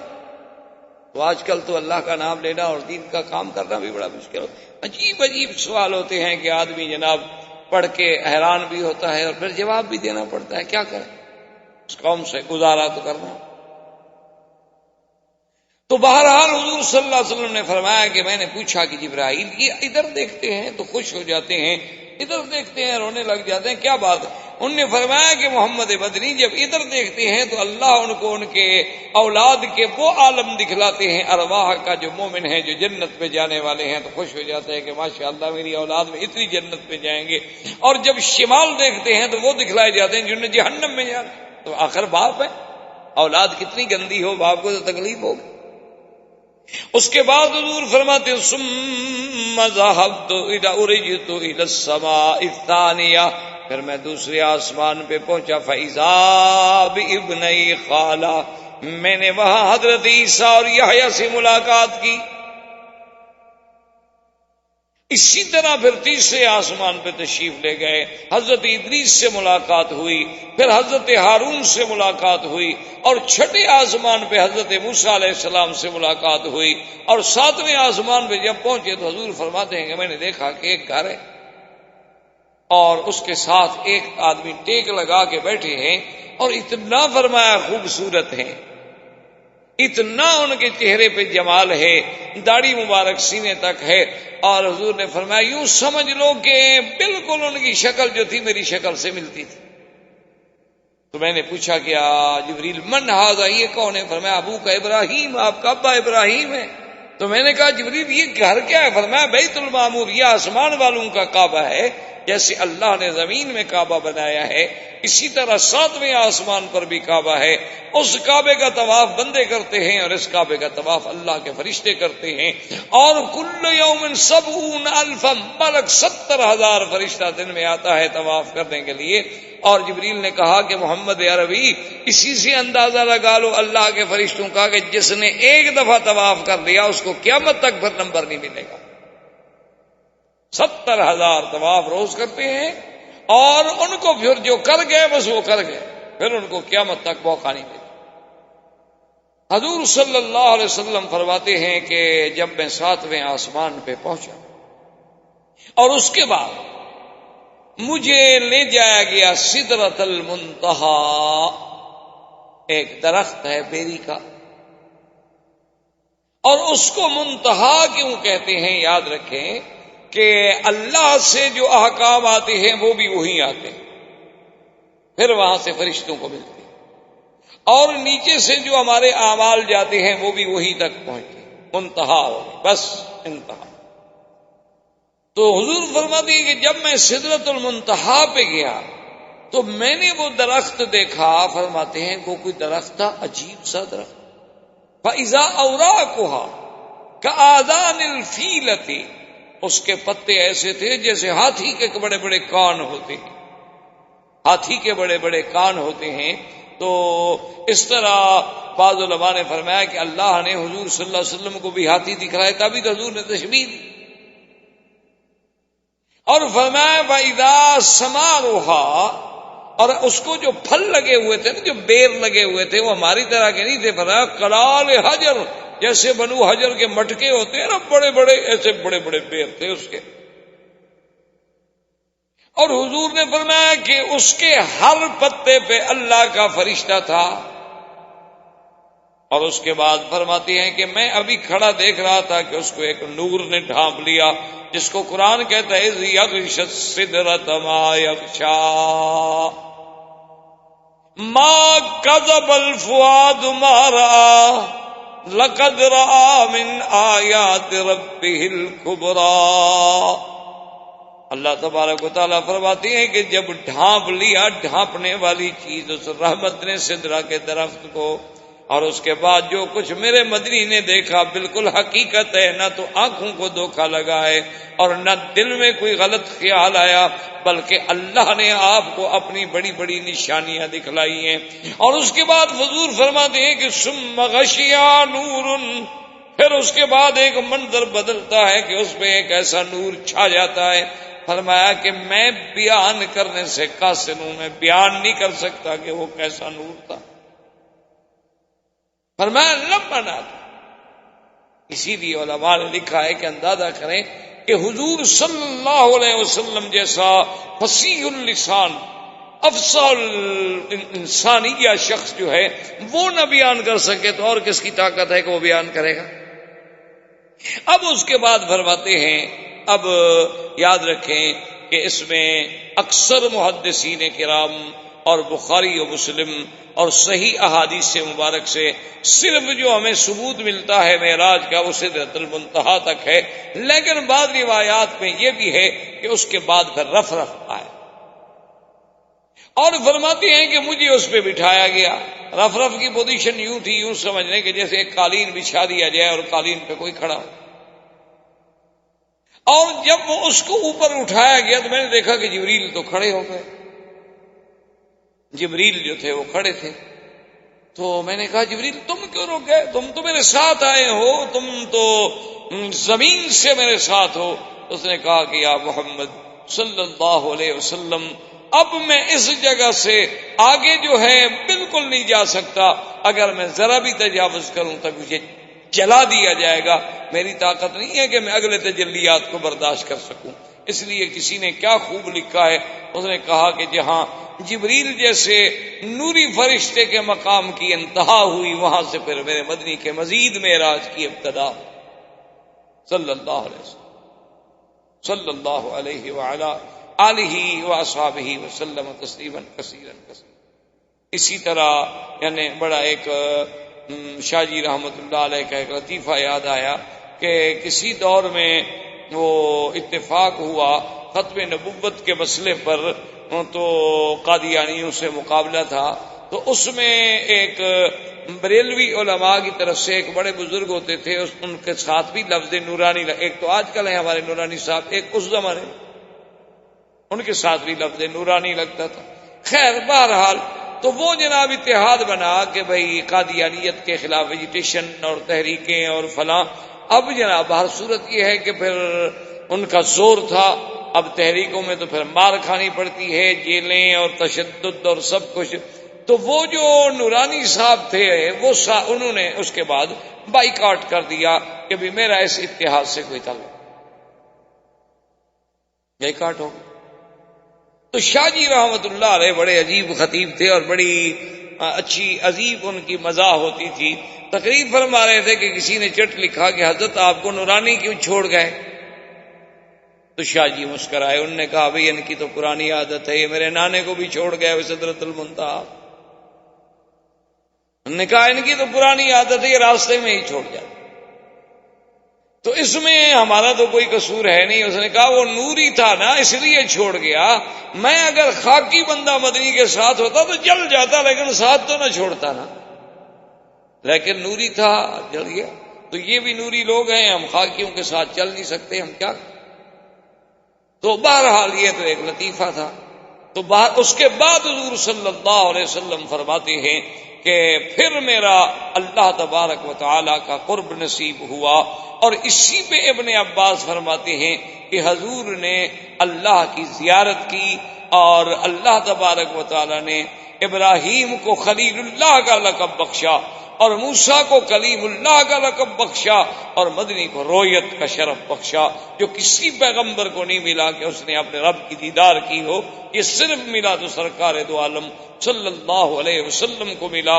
اور اس کے بعد اللہ نے فرمایا کہ میرے مدنی آپ کی امت کے لیے تحفہ ہے کہ فرضت علی امتک 50 صلاتن، کہ 50 نمازیں ہم نے آپ کی امت میں فرض کی. پہلے احکام بڑے سخت ہیں. اچھا اگر جنابت ہو جائے مثلا 7 دفعہ غسل، اگر کپڑا پہ کچھ لگ جائے تو پہلے تو ایک حکم تھا کہ کاٹ دو، پھر حکم ملا کہ 7 دفعہ دھو گے تو تب پاک. اور نمازیں بھی 50 ہوئی. 50 نمازیں فرض ہونے کے بعد جب حضور صلی اللہ علیہ وسلم ایک ہدیہ عظیمہ لے کے آئی، اسی لیے علماء نے لکھا ہے کہ یاد رکھو ساری شریعت جو ہے وہ جبریل لے کے آئے ہیں. ایک نماز ہے جو خود میرا مدنی محمد مصطفیٰ لے. ہر حکم نبی میں جتنا ہے، رمضان کے روزے ہیں، حج ہے، زکوٰۃ ہے، جہاد ہے، نکاح ہے، طلاق ہے، میراث ہے، احکام ہے، سب لانے والا جبریل ہے. ایک نماز ایسی چیز ہے جو لانے والے خود محمد الرسول. اور جیسے ملی کب؟ معراج کی رات میں. اسی لیے حدیث میں آتا ہے کہ نماز جو ہے دراصل یہ بھی مومن کا معراج ہے. کہ مومن جب نماز پڑھتا ہے، حدیث میں آتا ہے کہ ایسے انداز میں نماز پڑھو کہ انک ترا، کہ گویا تم خود خدا کو دیکھ رہے ہو. اور اگر یہ مرتبہ حاصل نہیں کر سکتے ہو، ابھی اس مقام پہ تمہارا گزر نہیں ہوا، تو فَإِن لَّمْ تَكُن تَرَىٰ فَإِنَّهُ يَرَاكَ، وہ تو آپ کو دیکھ رہا ہے. کم از کم یہ تو تصور کر لو. یہ تو نہیں کہ نماز پڑھ رہے ہو دور سے دیکھا جائے معلوم ہوتا ہے کہ کھیل رہے ہیں, کوئی رومال بنا رہا ہے, کوئی کپڑے ٹھیک کر رہا ہے, کوئی جناب ماشاءاللہ کبھی گھڑی نکال کے ٹائم دیکھ لیتے ہیں, کبھی پیسے نکال کے STM میں ڈال دیے, کبھی اس کو پکڑ کے ادھر کھڑا کر دیا, کبھی اس کو ادھر کر, نماز نہ ہوئی, تماشا ہوا. اور پھر دلائل دیتے ہیں کہ جی جائز ہے, بالکل جائز ہے, ضرورت کے لیے, تھوڑا ہے کہ کھیلتے رہو. ہم بھی مانتے ہیں کہ جائز ہے, لیکن جب ضرورت ہو. یہ کہاں لکھا ہوا ہے کہ بلا ضرورت بھی جائز ہے؟ اور جی حضور صلی اللہ علیہ وسلم 2 قدم آگے تشریف لے گئے تھے, پھر 2 قدم پیچھے, تو نفل نماز پڑھ رہے تھے, فرض میں تو کبھی نہیں. نفل نماز میں تو توسع ہوتا ہے. تو بہرحال خیر, حضور صلی اللہ علیہ وسلم جب واپس آئے, حتیٰ کہ پتہ ہے ایک آدمی حضور کے سامنے اس نے صرف یوں کیا نماز میں, یوں تھوڑا سا کھجا, انسان ہے کھجلی ہو جاتی ہے. حضور نے فرمایا لو خشع قلبہ لخشعت جوارحہ, اگر اس کے دل میں خشوع ہوتا تو اس کے ہاتھ میں بھی خشوع ہوتا, کبھی نہ ہلتے. اس کا مطلب ہے کہ اس کے دل میں ڈر نہیں, جس کے دل میں ڈر ہو وہ ہلے گا تھوڑا, یا وہ کوئی دوسری بات سوچ سکتا ہے. آپ دیکھیں ایک ہائی کورٹ کے جج کے سامنے آپ کھڑے ہوں, دیکھیں کیا حال. ایک مجسٹریٹ کے سامنے کھڑے ہوں, دیکھیں آپ کیا حال. اپنے متعلقہ آفیسر امیڈیٹ باس کے سامنے کھڑے ہوں, دیکھیں آپ کا کیا حال ہے. لیکن خدا کی دربار میں جو چاہو مرضی. اور جی سر ننگا بھی نماز ہو جاتی, ہاں جی بالکل ہو جاتی, کون کہتا نہیں ہوتی. بغیر قمیض کے بھی ہو جاتی ہے, جب وہ اتارتے ہو قمیض بھی اتار دیا کرو, کیا فرق پڑتا ہے, نماز تو اس کے بغیر بھی ہو جاتی, بغیر قمیض کے بھی نماز ہو جاتی. صرف آدمی کے سرہ سے لے کر گھٹنے تک اگر کپڑا باندھا ہوا ہے اور باقی بدن پہ کپڑا نہ ہو تو نماز تو ہو جاتی ہے. تو پھر جب آپ آتے ہیں, آج کل گرمی کا موسم اچھا ہے کہ بات تو بھی لٹکا دیا, نماز پڑھ کے پھر جب واپس گئے تو پہن لی. تو تماشا ہوا, کوئی عبادت تو نہ ہوئی نا جی, کہ جو آدمی جو چاہے, جس کی مرضی آئے, جو چاہے, خود فلسفہ, خود حکم, خود قاضی, خود منصف, خود گواہ, خود شاہد, خود بیان کرے. اور اللہ کا قرآن کہتا ہے یا بنی آدم خذوا زینتکم عند کل مسجد, کہ جب میرے لیے نماز کے لیے آؤ تو پوری تیاری کر کے آؤ کہ اللہ کے دربار میں جا رہے ہو. اچھی طرح لباس ہو, کپڑے اچھے ہوں, خوشبو لگی ہوئی ہو, وضو کر کے آؤ اور بالکل خشوع خضوع کے ساتھ, قلب و قالب کے ساتھ اللہ کی طرف متوجہ ہوں. جب اللہ اکبر کرو, اللہ حضور نے فرمایا کہ جب تم نے نظر ذرا ادھر ہٹا دی تو اللہ بھی اپنی نظر رحمت ہٹا دے. اللہ کا نبی تو نظر نہیں ہٹانے دیتے اور ہم کھیلتے رہیں. حضور صلی اللہ علیہ وسلم کو جب 50 نمازیں فرض ہوئی اور 50 نمازیں لے کر آپ واپس آئے, تو جب آپ چھٹے آسمان پہ تشریف لائے تو آپ کو سب سے پہلے حضرت موسیٰ علیہ السلام نے استقبال کیا, اور موسیٰ علیہ السلام نے پوچھا کہ ماذا فرض علیک یا محمد, کیونکہ یہ سنت اللہ ہے کہ اللہ جب کسی کو اتنی بلندیوں پہ پہنچاتے ہیں تو پھر کچھ نہ کچھ اس کے لیے احکام بھی نافذ فرماتے ہیں. کیا فرض ہوا؟ حضور نے فرمایا فرض علی امتی 50 صلوات, میری امت پہ اللہ نے 50 نمازیں فرض کی ہیں. موسیٰ نے کہا ارجع الی ربک فاسألہ التخفیف, کہ محمد مصطفیٰ مہربانی کرو واپس جاؤ, اللہ سے تخفیف مانگو. کہاں 50 نمازیں آپ کی امت پڑھے گی؟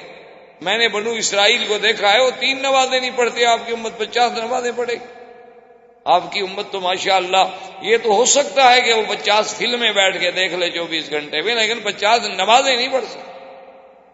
فلم دیکھے نا ماشاءاللہ جناب, 80 سال کا بوڑھا بھی ہو تو بالکل نظر ہلتی نہیں, معلوم یہ ہوتا ہے کہ بالکل یہاں رک گئی ہے اور جام ہو گئی ہے پتلی.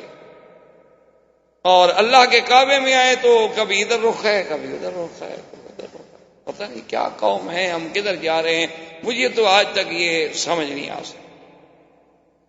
بلکہ ایک میرا دوست ہے, مر گیا بیچارے, اللہ ان کی قبر پہ رحمت فرمائے, بالکل بوڑھے آدمی, 70 سال سے بھی عمر زیادہ تھی میرے خیال میں, اور بڑی ماشاءاللہ بیچارے بوڑھے ہو گئے تو اینک شینک بھی لگاتے تھے. تو ایک دن میں کبھی کبھی جاتا تھا ان کی خبر گیری کرنے کے لیے, تو ایک دن میں گیا تو بیٹھے تھے اپنے کمرے میں, بڑی مشکل سے بیچارے اٹھے, بوڑھے آدمی تھے, دروازہ کھولا اور بیٹھ گیا. جب تو اپنا میں نے دیکھا کہ وہ سامنے تو ٹی وی شیوی چل رہا ہے. میں نے کہا حضرت اس کو تھوڑا سا بند کر دیں گے, میں کر دوں, ہم آپس میں باتیں کرنے کے لیے. میں نے کہا میں ایسا کوئی نیک آدمی نہیں کہ نیکی کے لیے بند کر رہا ہوں, میں نے آپ سے باتیں کرنی. تو خیر میں نے اس کو بند کر دیا. تو اس کے بعد وہ رو کے جناب سننے لگے کہ ابھی ابھی مجھے ایسے تھوڑی سی نیند آ گئی تھی, ابھی ابھی سیدنا ابو بکر صدیق رضی اللہ تعالیٰ عنہ کی زیارت ہوئی, ابھی ابھی تشریف لائے تھے. میں نے کہا حضرت فلم چل رہی تھی یا اس وقت بند تھی؟ جب حضرت ابو بکر آئے تھے تمہارے کمرے میں بدبخت فلم چل رہی تھی اور حضرت صدیق بھی یہاں آئے تھے. میں نے کہا مجھے پاگل بناتے ہو یار, کسی اور بے وقوف الو کو مرید بناؤ, میں اتنا جلدی نہیں بے وقوف بنتا تمہارے آگے. اور تمہارے یہاں فلم چل رہی اور کہتے ابھی ابھی سیدنا صدیق آئے تھے. کیا بکواس کر رہے ہیں؟ خدا کا خوف کرو, اللہ سے ڈرو کہ جہاں یہ منکرات ہوں وہاں تو کوئی فرشتہ داخل نہیں ہوتا کہ جائے کہ سیدنا ابو بکر آ جائے. نہیں جی نہیں, اصل میں وہ میں نیند کی بات کر رہا تھا. میں نے کہا اچھی نیند کی بات کر رہے ہو, فلم چل رہی ہے, 80 سال کی تمہاری عمر ہے, تمہیں نیند ہے, اس کو تو بند کر دو. اس کو کیوں نہیں بند کیا؟ چلو تمہیں تو نیند ہے, اس کو کون دیکھ رہا ہے؟ یعنی جب ہمارے بوڑھوں کا یہ حال ہوگا تو ان بچوں سے ہم کیا امید کر سکتے ہیں؟ ان سے کیا توقع کر سکتے ہیں؟ یہ تو پیدا بیچارے فلمی دور میں ہوئے ہیں. ان کا کیا گناہ ہے کہ کسی ایکٹر کی شکل بنائیں, کسی کے بال بنائیں, کسی کی کاپی کریں, جین پہن کے. جان تو ایک تو خیر ہماری جان چھوٹی ہے, جب سن نے جین پہننی شروع کیا نہ یہ غلطی ہے نہ دھونے کی ضرورت پڑتی ہے. والدین کو ایک بہت بڑا فائدہ ہو گیا, اور اتنا کہ 2 سال پیشاب کرتے رہو سارا اس کے اندر جذب ہو جاتا ہے. ایسا عذاب کا کپڑا اللہ نے ان کے گلے میں ڈالا ہے, ماشاء اللہ مبارک ہو ان کو کہ والدین خرچے سے چھوٹ گئے. اور جوں جوں پرانی ہوتی جائے فیشن بنتا جائے, اور جتنے سوراخ زیادہ ہو جائیں اتنے آپ ماڈرن ہو گئے. عجیب عذاب ہے اللہ کا ان قوموں پر, اور بڑے فخر سے چلتے ہیں. اب تو لڑکیاں پہنتی ہیں ماشاء اللہ جی, اب تو ہم اور زیادہ ترقی کر رہے ہیں. انا للہ و انا الیہ راجعون. اس کے علاوہ ہم کچھ نہیں کر سکتے اور ہمارے بس میں. تو حضور صلی اللہ علیہ وسلم سے موسیٰ علیہ السلام نے کہا کہ حضور یہ 50 نمازیں کہاں پڑھیں گے, آپ جائیں. حضور واپس گئے, اللہ نے فرمایا اچھا 10 معاف. پھر آئے کہ بھئی اب تو 40 ہو گئی ہیں. انہوں نے کہا نہیں حضور ارجع الی ربک, پھر معافی مانگے, 40 بھی ادا نہیں ہو سکتی. اب علماء نے کتنی عجیب بات لکھی ہے. انہوں نے کہا کہ یہ 5 دفعہ حضور گئے, 5 دفعہ آئے, تو موسیٰ علیہ السلام بھی ایک ہی دفعہ کہہ دیتے, یا حضور ہی ایک دفعہ معافی مانگ لیتے, اور اللہ بھی ایک ہی دفعہ معاف کر دیتے. تو انہوں نے کہا کہ دراصل اللہ چاہتے تھے کہ میرے مدنی کو ایک معراج نہیں, ایک معراج میں 5 دفعہ پھر معراج ہو جائے. ایک دفعہ تو بیت المقدس سے ہو اور ایک دفعہ پھر سدرۃ المنتہا سے ہو اللہ کی طرف. اور موسیٰ علیہ السلام یہ چاہتے تھے کہ رب ارنی انظر الیک, کہ میں نے تو اللہ کو دیکھنے کی درخواست کی تھی, اللہ نے قبول نہ کی. میں خدا کو تو نہ دیکھ سکا, لیکن جو آنکھیں خدا کو دیکھ رہی ہیں میں ان کو تو دیکھتا رہوں بار بار. کم سے کم یہ آنکھیں خدا کو دیکھ چکی ہیں, چلو میں خدا کو نہ دیکھ سکا تو محمد مدنی کی آنکھوں کی زیارت تو کرتا رہا, ورنہ تو ایک دفعہ میں بھی معافی ہو سکتی. آخر جب 5 نمازیں رہ گئیں اور اللہ نے یہ فیصلہ فرما دیا کہ آپ کی امت پڑھے گی 5 لیکن لکھیں گے ہم 50. لا یبدل القول لدی, کہ میرے مدنی ہمارے ہاں فیصلے نہیں بدلے کرتے. لیکن اب یہ ہے کہ امت آپ کی نماز تو 5 پڑھے گی, من جاء بالحسنۃ فلہ 10 امثالھا, لیکن ثواب جو ہے ہم ان کو 50 کریں. واپس آئے, موسیٰ علیہ السلام نے کہا حضور پھر جاؤ. فرمایا انی استحییت ربی, اب مجھے بار بار درخواست کرنے سے حیا. اب اللہ نے جو فیصلہ فرما دیا ہے مجھے قبول ہے. وآخر دعوانا ان الحمدللہ رب العالمین. برادران اسلام, اس سلسلہ دروس میں ہم نے کافی دنوں سے اپنے دروس کا تعلق جو ہے وہ سیرت نبی پاک صلی اللہ علیہ وسلم سے رکھا ہے, اور الحمدللہ کہ اللہ تبارک و تعالیٰ کی توفیق سے, عنایت سے, فضل و کرم سے حضور صلی اللہ علیہ وسلم کی سیرت مبارک کے کچھ پہلو آپ کے زمانہ ولادت سے لے کر آپ کے اسراء و معراج تک بات پہنچی. اصل بات تو بہرحال یہ واضح ہے کہ اگر ہم ساری دنیا کی زبانیں, ساری دنیا کی کلمیں, ساری دنیا کے عقول و افکار اکٹھے کریں, حضور صلی اللہ علیہ وسلم کی سیرت کا بیان نہیں مکمل ہو سکتا. یہ تو ہماری خوش نصیبی ہوتی ہے کہ ہمیں بھی اس میں کچھ حصہ نصیب ہو جائے. جیسے ایک بڑا تاریخی واقعہ ہے کہ جب سیدنا یوسف علیہ السلام مصر کی منڈی میں نیلام ہو رہے تھے تو ایک بڑھیا عورت جو تھی وہ بھی آ رہی تھی اور تھوڑے سے سود کا چیزیں جو تھیں وہ اس کے پاس تھی. کسی نے پوچھا کہ بیوی تم کہاں جا رہی ہو اس منڈی میں؟ یہ تو غلاموں کی منڈی ہے، یہاں تو غلام فروخت ہوتے ہیں، یہاں تو شاہوں کا کام ہے، بادشاہوں کا، امیروں کا، غنیوں کا. تو اس نے کہا میں نے سنا ہے کہ یوسف علیہ السلام جو ہے وہ نیلام ہو رہے ہیں. تو انہوں نے کہا عجیب بات کر رہی ہو، تمہیں تو عام غلام خریدنے کی طاقت نہیں ہے، اچھی جائے کہ تم یوسف علیہ السلام کی خریدار بنو. تو اس نے کہا بیٹا مجھے پتا ہے کہ میں نہیں خرید سکتی، میرے پاس کہاں دولت، کہاں پیسے، کہاں طاقت، لیکن کم از کم خریداران یوسف میں ہمارا نام تو لکھا جائے.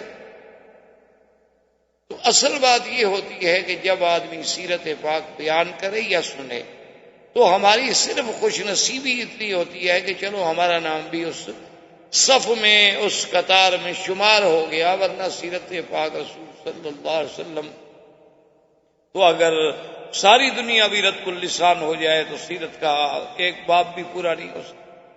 تو ہم سیرت کے دروس میں اس مقام پہ پہنچے تھے کہ حضور صلی اللہ علیہ وسلم جب بیت المقدس میں تشریف لے آئے اور آپ نے وہاں پر جتنے اللہ کے نبی، اللہ کے رسول، اللہ کے پیغمبر ہیں ان سب کو آپ نے نماز پڑھائی. تو اسی سے ایک بات یہ یاد رکھیں کہ یہ نماز ہے یا روزہ ہے یہ پہلی شرائع میں بھی موجود تھا، یہ حضور صلی اللہ علیہ وسلم کی شریعت میں نہیں ہے. یہ ابتدائی شریعت میں سیدنا نوح علیہ السلام، سیدنا ابراہیم الخلیل علیہ السلام، سیدنا موسیٰ علیہ السلام ہر زمانے میں یہ بات موجود. کیونکہ اگر یہ بات نہ ہوتی تو نماز تو معراج میں ملی ہے، تو پہلے حضور صلی اللہ علیہ وسلم کیسے نماز پڑھاتے؟ تو صاف بات ہے کہ نماز پہلے موجود تھی اور حضور علی ملت ابراہیم علیہ السلام عبادت فرماتے تھے. تو ایک تو لقاء انبیاء اور دوسرا مقام شرف جو ملا وہ تھا امامت انبیاء کہ حضور صلی اللہ علیہ وسلم کو امام الانبیاء والمرسلین بنایا گیا. اور یہ بات واضح ہے کہ امام اسی کو ہی بنایا جاتا ہے جو افضل ہو. ہاں یہ الگ بات ہے کہ کبھی کبھی مفضول بھی امام بنتا ہے، ورنہ قاعدہ جو ہے اصولی اور اساسی کہ وہ امام بنے گا جو سب سے زیادہ علم والا ہوگا، سب سے زیادہ تقوی والا ہوگا، سب سے زیادہ شان والا ہوگا. تو حضور صلی اللہ علیہ وسلم نے امامت کرائی. اور اسی بیت المقدس میں حضور صلی اللہ علیہ وسلم نے جب پانی کی خواہش کا اظہار فرمایا تو آپ کے سامنے 3 برتن پیش کیے گئے. بعض روایات میں یہ ہے کہ 2 برتن پیش کیے اور بعض روایات میں یہ ملتا ہے کہ 3 برتن پیش کیے گئے. ایک میں تو شراب تھی اور ایک میں دودھ تھا اور ایک میں عام پانی تھا. اور ایک روایت میں یوں بھی آتا ہے کہ ایک میں شراب تھی، ایک میں شہد تھی اور ایک میں دودھ تھا. بہرحال حضور صلی اللہ علیہ وسلم کے سامنے یہ چیزیں پیش کی گئیں تو حضور صلی اللہ علیہ وسلم نے آپ نے دودھ کو اختیار فرمایا اور باقی برتن جو تھے وہ واپس کر دیے. تو جبریل علیہ السلام نے حضور کو مبارک پیش کی کہ یا رسول اللہ صلی اللہ علیہ وسلم آپ کو مبارک ہو کہ اخترت الفطرت، کہ آپ نے وہ چیز چنی ہے جو انسان کی فطرت سے تعلق رکھتی ہے. اگر خدا نہ خواستہ آپ شراب والا برتن لے لیتے تو غوت امتوں کا، آپ کی امت تو پوری کی پوری گمراہ ہو جاتی اور ڈوب جاتی. لیکن آپ نے دودھ کو اختیار فرمایا ہے اور دودھ جو ہے یہ انسان کی فطرت سے تعلق رکھتا ہے. اسی لیے یہ اتنی بڑی نعمت ہے کہ اللہ تبارک و تعالیٰ نے بچے کے پیدا ہونے کے بعد اس کے لیے جو غذا تجویز فرمائی ہے وہ دودھ ہے. ورنہ اللہ قادر تھے اور غذائیں بھی دنیا میں ہو سکتی تھی. اور اسی لیے میرے آقا سرکار دو عالم صلی اللہ علیہ وسلم کی حدیث مبارک ہے کہ جب کوئی آدمی آپ کو دودھ پیش کرے تو انکار نہ کرے، اس کو رد نہیں کیا جاتا. ایک خوشبو ایسی چیز ہے کہ کوئی آپ کو ہدیہ کرے تو آپ اسے رد نہیں کر سکتے، اور ایک دودھ ایسی نعمت ہے کہ اگر کوئی آدمی آپ کو پیش کرے تو آپ اس کو رد نہیں کر سکتے، اس کو ٹھکرا نہیں سکتے۔ ہاں یہ بات یاد رکھیں کہ بعض اوقات آدمی پہلے پی چکا ہے، اب وہ نہیں پی سکتا، یا بعض اوقات انسان کے بیماری ہے، کوئی تکلیف ہے جس میں دودھ سے ڈاکٹر نے منع کیا ہوا ہے، لیکن پھر بھی لے لیں اس کے ہاتھ سے، اور لینے کے بعد تھوڑا سا ایک بوند لے کے رکھ دے تاکہ حضور صلی اللہ علیہ وسلم کی سنت پہ عمل ہو جائے کہ یہ ایک ایسی نعمت ہے کہ جسے ہم رد نہیں کر سکتے۔ اسی لیے بی بی ام سلمہ فرماتی ہیں رضی اللہ تعالی عنہا کہ جب حجۃ الوداع کے موقع پر حضور صلی اللہ علیہ وسلم تشریف لائے تو عرفات کے دن بی بی صاحبہ فرماتی ہیں کہ ہم اس مسئلے کو سمجھنا چاہتے تھے کہ کیا آج حضور کا روزہ ہے یا نہیں ہے، کیونکہ یوم عرفات کا روزہ جو ہے یہ بہت بڑا ثواب ہے۔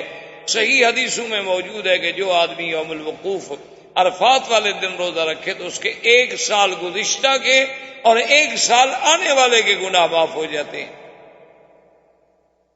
تو اب دیکھنا یہ تھا کہ جب اتنی بڑی فضیلت ہے تو کیا حج کے دن حضور صلی اللہ علیہ وسلم نے عرفات پہ روزہ رکھا ہے کہ نہیں رکھا ہے؟ تو بی بی صاحبہ کیونکہ انبیاء علیہ السلام کی ازواج مطہرات تھیں، اللہ نے انہیں علم بھی دیا تھا، اب حضور سے پوچھنا جی آپ روزے سے ہیں کہ نہیں ہیں یہ بے ادبی میں شامل تھا۔ تو بی بی صاحبہ نے دودھ کا پیالہ بھیجا حضور کی خدمت میں، کیونکہ بی بی جانتی تھی کہ حضور دودھ کبھی رد نہیں فرماتے، تو اگر آپ کو روزہ نہیں ہے تو لازمی بات ہے کہ آپ دودھ نوش فرما لیں گے، اور اگر آپ دودھ نوش نہ فرمائیں اور لے کے کسی اور کو دے دیں تو اس کا مطلب ہے کہ آپ روزے کے ساتھ۔ تو حضور صلی اللہ علیہ وسلم اپنی اونٹنی پر تھے، اور جب وہ دودھ کا پیالہ مبارک پیش کیا گیا تو حضور نے لے لیا اور پی لیا، تو سب صحابہ نے دیکھ لیا کہ حضور صلی اللہ علیہ وسلم روزے کے ساتھ نہیں ہیں، کیونکہ آپ نے دودھ نوش فرما لیا ہے۔ تو اسی سے پھر محدثین نے اور فقہاء نے مسئلہ نکالا کہ عرفات کا روزہ رکھنا بہت بڑی فضیلت ہے، لیکن اگر آدمی حج کر رہا ہو تو اس کے لیے نہ رکھنا زیادہ افضل ہے، کیونکہ حضور صلی اللہ علیہ وسلم نے خود عرفات کے دن روزہ نہیں رکھا۔ ایک آدمی حج پہ نہیں جاتا، جیسے آپ مکے میں ہیں، آپ کی ڈیوٹی ہے، آپ حج پہ نہیں جا رہے تو آپ روزہ رکھ لیں، 1 دن کا روزہ ہے، کون سا مشکل ہے۔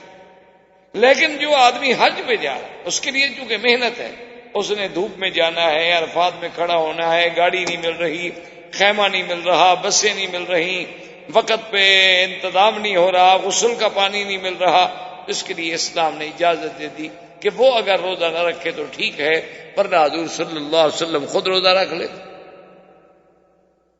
تو اب حضور صلی اللہ علیہ وسلم فرماتے ہیں کہ ثم عرج بی الی السماء، اب مجھے پھر آسمانوں کی طرف، یہاں سے حضور کا معراج شروع، مکہ سے مسجد اقصی تک کا جو سفر ہے اس کا نام ہے اسراء، یہ معراج نہیں ہے، یا نہیں گویا ایک تمہید ہے معراج، لیکن یہ معراج نہیں۔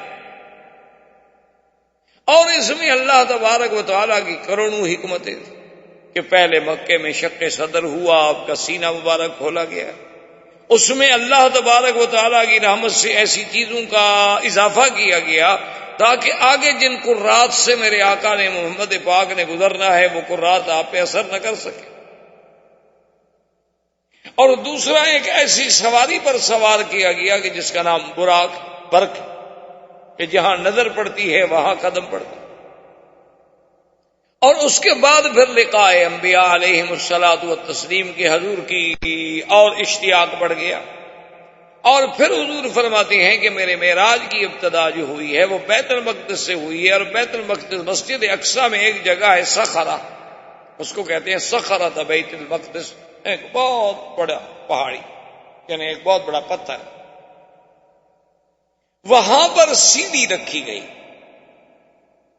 تو اب جب پہلے دور میں ہم چھوٹے سے ابتدائی دور میں کب کتابیں پڑھتے تھے تو بڑی عجیب سی حیرت ہوتی تھی کہ بھی سیڑھی پر آسمانوں کی طرف چڑھایا جانا ایک بڑا مشقت والا کام ہے، کہ جب آسمانوں کا فاصلہ جو ہے وہ تقریباً زمین سے لے کر پہلے آسمان تک 500 سال کا فاصلہ ہے، یعنی اگر آدمی پیدل چلے تو حضور صلی اللہ علیہ وسلم کے لیے سیڑھی کا آخر کیوں انتظام فرمایا گیا؟